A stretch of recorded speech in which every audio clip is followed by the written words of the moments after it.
My name is Mighty Beard, and we are back here once again on the Unorthoblocks server, emanating from high above the Mushroom City. We are atop the current tallest building that we have here in the city.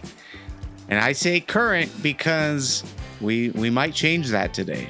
So right now, this is the kelp farm, and at its highest peak, we are looking at about Y107. So not too tall, but not too small in comparison with everything else. But standing right here in the center of the city, I've got a plan.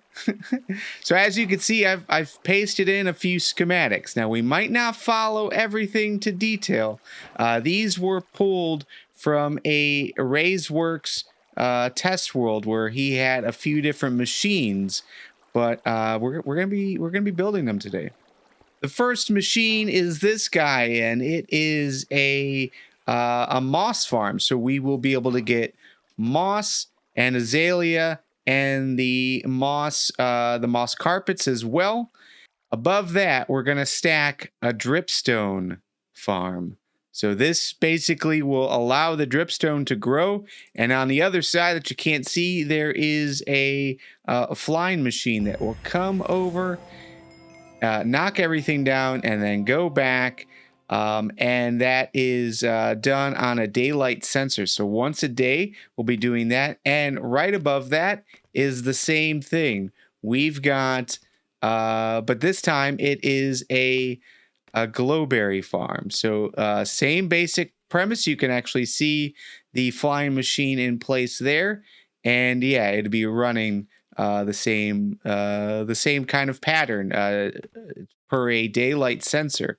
Now a few things. If we built this to scale, we are looking at 134. So not too, another 30 blocks higher than that guy. But to cap it all off, to be 134 blocks. Now, some things to note is we will have to modify it to fit into the space. So it won't be as wide for either the glowberry farm or the dripstone farm. But depending on how fast these things grow, we actually might not need it to be as tall. So this, it might not be as tall as what we're seeing right here. But the other thing that you'll notice is that if we do contain this, the dinner bone zone sign will be hidden, which isn't a huge deal, mainly because we've already talked about moving this thing somewhere. Now we just have to figure out where we want to put it. Because I want it visible. I don't want it necessarily hidden from view where you can only see it from certain angles. I mean, I suppose that is going to happen regardless of where we move it. But at least it's not covered up here in the center of town. All right, and looking at it from this side of the island, yeah, it's going to be pretty massive. But I think it's going to be worth it.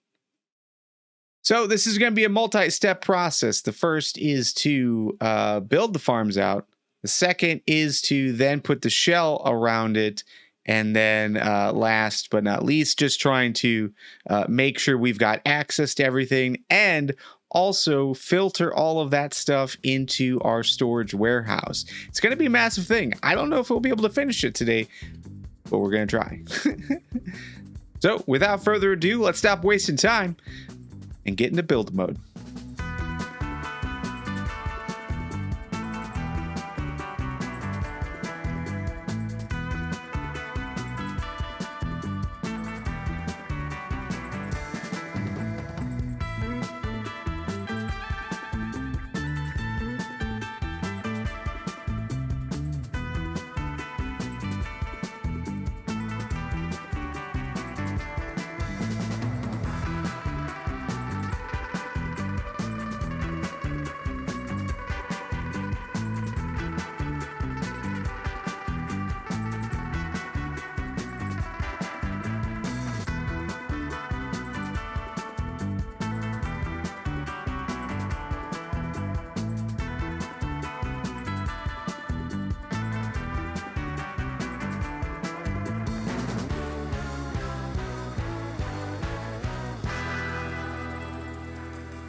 All right, step 1 and 2 is complete, and as you can see, we've got a finished tower.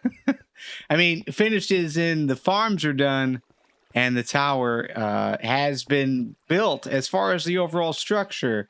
But there are things that I like about it and things that I don't like about it.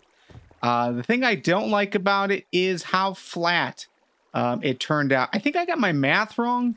I'm not sure, but I thought I aimed for the exact center. But yeah, something's not right. So yeah, it's not flat, but we started to kind of build out into the sidewalk a bit just to give us a little bit of depth. And I think I wanna play around with this a bit more because it would be nice to just show more than a flat surface all the way up.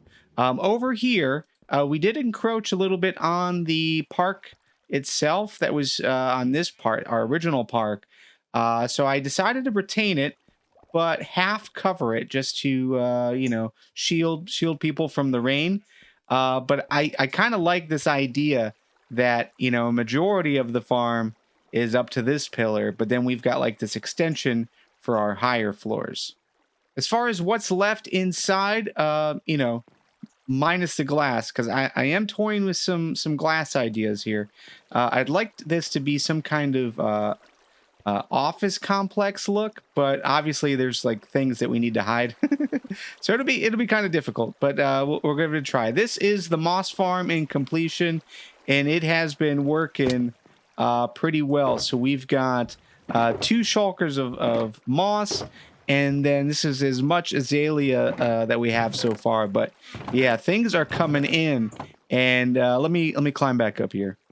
Yeah, so basically we've got everything that gets created down here gets shifted up to that side. There's like a little water elevator that dumps it into a hopper into this double chest. And then from the double chest, it gets split. So half of it, though realistically, I think like a majority of it is going in here to turn into bone meal so that this continues to run. And then the rest of it is what we saw in those chests. So far it's working pretty well. Now the second floor, we don't really have a good access point to it yet, but at least storage wise, this is as much pointed dripstone as we've been able to create since we've been working on this. So still slow, but yeah, this is moving a lot faster than the outdoor one was. So I'm thinking that I'd like to take this piece of it and kind of dump that down to the first floor to create some kind of storage room for dripstone, glowberries up top, which again I'm not positive how we're gonna obtain. I've got a little bit of open space in between these this wall and the floor, so we could come around there and then swing back this way. Not quite sure how our piping is gonna work just yet. But yeah, here is how the Dripstone Farm works. So it's probably about half of what we had in the schematic. And again, it just takes forever for them to grow. So it might take 2 or 3 days of this swiping over before it starts to pick up any. But, it's still pretty cool. It's still pretty cool to have. And then up here, right above it on this platform is where our glowberries are being collected. And yeah, not bad. You got to give or take. This is probably like 4 or 5 hours, maybe, which is pretty cool. But it's on the same kind of clock that the one below is. And yeah, even though we're enclosing this room, we've got glass, so the light is being able to shine through the glass, which is pretty cool. Now, as far as the warehouse goes, we've got 2 slots available for moss, though I've been throwing like azalea and stuff in there, although other things I might have just thrown some stuff in there. But regardless, we've got moss, we've got dripstone. I've got a place for deep slate in case we wanted to do it, but this is our last slot. So this would technically be glowberries, I guess. But the issue is that, you know, there's also moss carpet as well as azalea bushes, and there's 2 of those. So we don't really have the room in here unless we wanted to expand, but I kind of don't. We've got all of this space over here for this kind of stuff. So, you know, maybe we drop it to this level, and this is where our storage is for all 3 farms. So it's a thought process that we're going to have to go through to make sure we do this right. But the villagers have been coming in here to check it out, which is pretty nice. We did get an iron golem up there in that cage. I don't know how, but he did. But yeah, overall, I think the general concept is good. We just have to play with some of these indentations. Maybe bring some of these bone borders out one, especially once we're like over top of the road. It's not going to interfere with people walking. Again, just to give it a little bit more depth. So as far as the tallest tower, that is accurate. We are at 114 Y. The kelp farm was at 107, and yeah, actually, if we ended at the blue, it was like 108.